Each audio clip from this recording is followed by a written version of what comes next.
네, 그러고는 앞서서 복지제도를 확충을 하면은 그러면 이제 그 공공부문의 이제 일자리가 늘어나고 결국은 그것이 이제 경제 성장에 도움이 된다 네. 이런 예를 들으셨는데 또 뭐 어떤 다른 예, 예가 구체적으로 좀 살펴보면요. 보통 이제 북유럽 국가들에서 여성경제활동 참여율이 굉장히 높죠. 스웨덴 같은 경우는 뭐 76%, 근데 한국은 52%거든요. 네. 그러니까 한국의 여성의 절반은 성인 여성의 절반은 일을 안 한다는 얘기죠. 스웨덴 같은 경우는 76%이기 때문에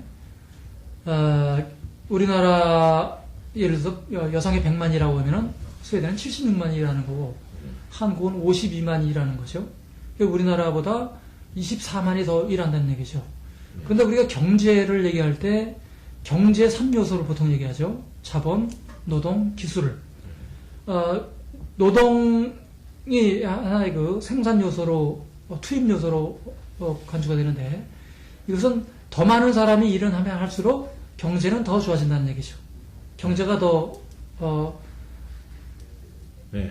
크게 네. 발전한다는 얘기인데 그런 차원에서 본다면은 경제활동 참여율을 높이는 것이 한 사회가 얼만큼 경제적으로 발전할 수 있는가를 보여주는 굉장히 중요한 요소고요. 네.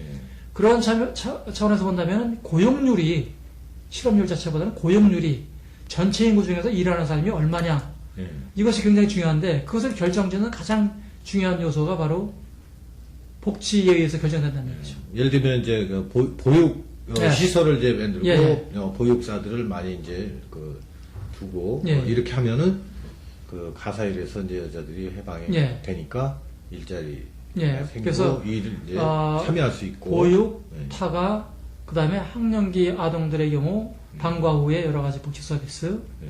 그래서 여성들이 상당한 정도로 이런 아이의 돌봄 문제로 인해서 일을 하지 못하는 네. 자기가 교육을 통해서 획득한 전문적인 능력을 발휘하지 못하는 이러한 것을 제도적으로 해결해주는 이것이 이제 복지에 굉장히 중요한 근데 역할이죠. 그렇게 하면은 이제 국가적인 차원에서 또 재정 소요가 또 많이 된단 말이죠. 그래서 제가 근래에 또 이제 들은 얘기는 뭐 양질의 일자리 얘기 많이 하고 그러지만 이제 이게 뭐 그런 이제 공공복지 서비스업에 종사하는 사람들이 사회복지사라든지 무슨 보육원에서 일하는 무슨 보육사라 그럽니까? 이런 사람들의 이 처우가 100만 원도 안 된다 이런 얘기도 있어요. 그래서 그게 과연 공무원 부분에 일자리가 창출하고 이렇게 하는 거는 이제 결국 성장에 도움이 될 걸로 보는데 그게 제대로 된 일자리가 아니지 않느냐 이런 지금 또 얘기도 있거든요. 복지사와 관련해서 이제 그런 저임금 문제, 근로조건이 이제 열악한 그런 것들이 문제가 되죠. 사실은 그거는 어떻게 해결해야 됩니까? 그런 일자리의 양질의 질을 국가가 보장하는 것이 필요하겠죠. 그거 어떻게 해야 돼요? 국가가 하려면 지금처럼 상당 부분의 돌봄 노동을 그냥 시장에 맡기는 경우에는 저임금을 향해서 이른바 노인 요양보험 같은 경우 결국은 이 알선 업체들이 돌봄 노동을 노인들을 돌보는 사람들을 알선해서 소개해서 이런 고용이 이루어지고 그 소개료를 또 알선 회사들이 중간에 챙기고 그리고 알선 회사들끼리 경쟁하다 보니까 그게 임금이 낮아지는 그런 차원에서 기본적으로 국가가 어느 정도 수준을 보장해 주는 이런 것이 필요할 것 같고요. 그 다음에 또 한 가지는 이제 세금 문제인데요. 전문직 여성들이 고학력 여성들이 경제 활동을 하게 되면은 그것이 이제 조세의 원천이 되는 거죠. 또 그래서 사실은 이제 이 복지제도라는 거는 처음에 시작할 때 언제 어떻게 시작하느냐. 그래서 일종의 마중물이라고 하죠. 우리가 펌프질을 할 때 물을 집어넣고 물이 한번 나오기 시작하면 그때부터 물이 계속해서 나오는 그런 차원에서 이제 이 선순환 구조로 복지와 경제가 돌아가게 되는데 그런 첫 번째 단계를 어느 정권이 어느 시대에 하느냐, 그것이 이제 우리 사회의 과제인 것 같습니다. 우리나라는 이제 그게 이제 어떻게 보면 이제 그 복지 국가의 어떤 그 뭐 종류라든지 성격이라든지 이런 거하고도 상관이 되는 것 같은데 어떻게 보십니까? 우리나라가 그 어떤 뭐 복지국가라고 하는 분들도 많고 또 이제 뭐 그 저는 이제 심정적으로 이게 복지국가라는 생각이 안 드는데 그래도 이제 뭐, 우리는 이제 보험제도 같은 것도 많이 생겨 있고, 그 다음에 이제 저소득층 보장하는, 이런 공공부조, 이런 시스템도 있고 그런데, 어떻게 보십니까? 예. 우리가 이제, 조세 기반으로 이제 복지제도를 확충한다 그러더라도, 지금 현재는 어떤 상태고, 앞으로는 어떤 방향으로 가야 될지, 이런 거 좀 말씀해 주시죠. 예, 일단은 현재 한국의 복지 제도를 가지고 복지국가라고 하는 것은 굉장히 잘못된 해석이다라고 볼 수가 있겠고요. 저희가 몇 가지, 금요대담을 여러 차례 했는데 예. 거의 대부분 한국은 뭐 약한, 작은 뭐 이런 식으로 해서 복지국가는 복지국가인데 뭐 영미식 수준의 이제 조금 저는 이런 걸로 많이들 보거든요. 다르게 보고 있습니다. 왜 몇 가지 지표를 가지고요. 네. 첫 번째는 이제 복지국가가 되기 위해서는 전체 국가 재정 혹은 전체 국민 총생산에서 복지에 투여되는 비중이 네. 상당 수준에 이르러야 복지국가가 된다는 얘기죠. 복지 제도가 뭐 몇 개 있다고 그래서 그렇게 복지국가가 되면은 사실은 대부분의 전 세계 국가들은 다 복지국가예요.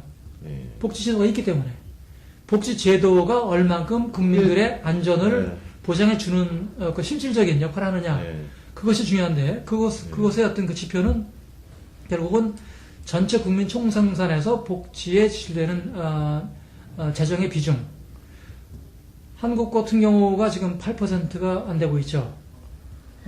그래서 터키나 멕시코보다도 그러면 그 기준은 뭐 어느 정도로 넘어야 됩니까? 10% 넘으면 되나요? 아니요. 보통 이제 유럽 OECD 같은 경우를 보면은 20%가 넘거든요. 그리고 뭐 많은 경우에는 그러면 20% 넘어야 복지국가다? 그 정도가 돼야 양적인 수준에서 어느 정도를 보장하는, 그래서 전체 국민들이 복지 혜택을 받을 수 있는 제도적인 효과가 발생한다는 얘기죠. 그런 점에서 사실은 한국의 현재 상태를 복지국가라고 하는 거는, 그럼 미국도 복지국가 아니? 미국은 미국도 굉장히 낮지 않습니까? 16%. 뭐 16% 정도가 되기 때문에 미국도 사실은 복지가 굉장히 취약한 것이요. 그런 점에서 그런 20% 근처에 있는 나라들을 보통 이 자유주의 복지국가 이렇게 얘기를 하는데, 그런 점에서는 이제 그게 양적으로 지금 얘기하는 건가요? 두 가지가 다 포함됩니다. 자유주의 두 가지가 다 포함됩니다. 하나는 이제 제도적인 차원에서 주로 이 빈곤층만을 대상으로 하는 복지국가. 흔히 뭐 자녀적 복지국가라고 그러죠. 나머지 특정한 조건에 있는 인구 집단만을 대상으로 해서 복지를 제공하는. 그래서 있는 사람들의 주머니에서 세금을 걷어서 없는 사람들에게 복지 서비스를 하는. 이것이 이제 보통 미국이나 영국식의 자녀적 복지국가라고 하는 것이죠. 자녀라는 것은 나머지이기 때문에. 그 다음에 이제, 사민주의적인 복지국가 체제 같은 경우는, 모두가 다 세금을 내고 다 혜택을 받는, 그래서 뭐 특정한 인구 집단만 혜택받는 것이 아니라, 모든 국민이면은 다, 혜택을 받는, 보육, 타가서부터 다, 이른바 노령. 돈 많은 사람도요? 뭐 돈 많은 사람도 혜택을 그 받는 사람들은 거죠. 뭐 행복하고 편안하게 잘 사는데 그 사람들도 다 해줘야 되네. 그런 사람들은 이 복지의 문제는 결국은 연대 문제인 거죠. 공동체.